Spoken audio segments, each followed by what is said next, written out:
بسم اللہ الرحمن الرحیم۔ سنو، حکومت اسے کہتے ہیں۔ مسلمانوں کے دوسرے خلیفہ راشد حضرت عمر رضی اللہ تعالیٰ عنہ ہیں۔ آپ رضی اللہ تعالیٰ عنہ کے والد کا نام خطاب تھا۔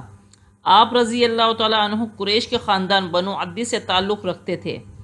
آپ رضی اللہ تعالیٰ عنہ 10 خوش نصیب لوگوں میں سے ایک ہیں جن کو نبی اکرم صلی اللہ علیہ وآلہ وسلم نے زندگی میں ہی جنت کی بشارت دے دی تھی۔ حضرت عمر کے قبول اسلام کی وجہ سے مسلمانوں کو بہت قوت حاصل ہوئی۔ آپ رضی اللہ تعالیٰ عنہ کے اسلام قبول کرنے سے پہلے مسلمان چھپ کر نماز پڑھتے تھے۔ اب مسلمان آپ کی قیادت میں خانہ کعبہ میں نماز پڑھنے کے لیے پہنچے۔ پورا مکہ مکرمہ تکبیر کے نعروں سے گونج اٹھا۔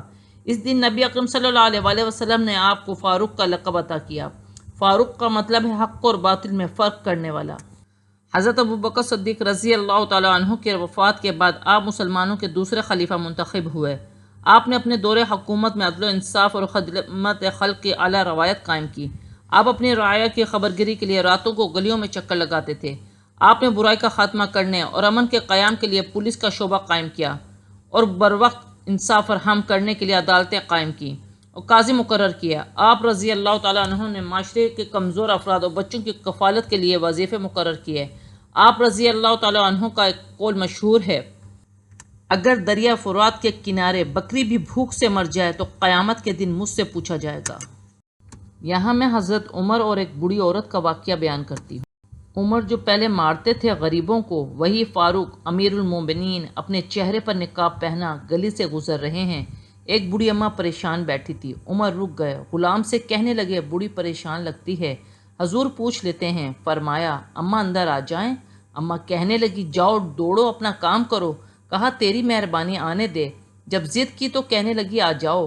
حضرت عمر اندر آ گئے، نقاب ہے چہرے پر۔ اماں کیوں پریشان بیٹھی ہو؟ کہنے لگی عمر سے بڑی شکایت ہے۔ کیا ہوا؟ کہنے لگی بوڑھی بھی ہوں، بیوہ بھی ہوں، بے اولاد بھی ہوں، 25 دینار کا قرضہ چڑھ گیا ہے، 3 دن ہو گئے ہیں روٹی ہی نہیں کھائی۔ عمر امیر المومنین ہیں، اس نے میرا حال ہی نہیں پوچھا۔ حضرت عمر کہنے لگے اماں عمر کو کیا پتا تو اس حال میں ہے؟ تو مدینے کی وہ بوڑھی عورت بھی جانتی تھی کہ جمہوریت کیا ہوتی ہے۔ اماں عمر کو کیا پتا تو اس حال میں ہے؟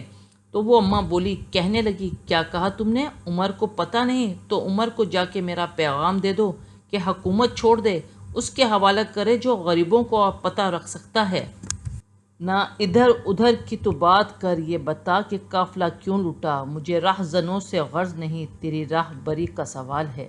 تو بہانہ کر کے سائڈ پر ہو گئے۔ آپ کے غلام کہتے ہیں کہ حضرت عمر دوڑ لگا کر باہر نکلے، کھانا پکا پکایا گھر سے لائے، 25 دینار بھی لائے، 2 بوریاں اناج کی کاندھوں پر رکھ لیے۔ غلام کہنے لگا حضور مجھے دے دیں۔ فرمایا وعدہ کر قیامت کے دن بھی میرا بوجھ اٹھائے گا؟ حضور میں نہیں اٹھا سکتا۔ عمر لائے، اس بوڑھی عورت کو 25 دینار دیے، 2-3 مہینے کا راشن دیا، کھانا کھلایا۔ حضرت عمر اماں کے پیروں میں بیٹھ گئے، کہنے لگے اماں چل عمر کو میری خاطر معاف کر دے۔ اماں نے ایک لفظ کہا تو آپ کے غلام کہتے ہیں کہ عمر کو اتنا روتے کبھی نہیں دیکھا جتنا آج عمر روئے۔ اماں کہنے لگی میں کوئی نہیں معاف کروں گی، میں تو بوڑھی ہوں، کسی وقت بھی بلاوا آئے گا۔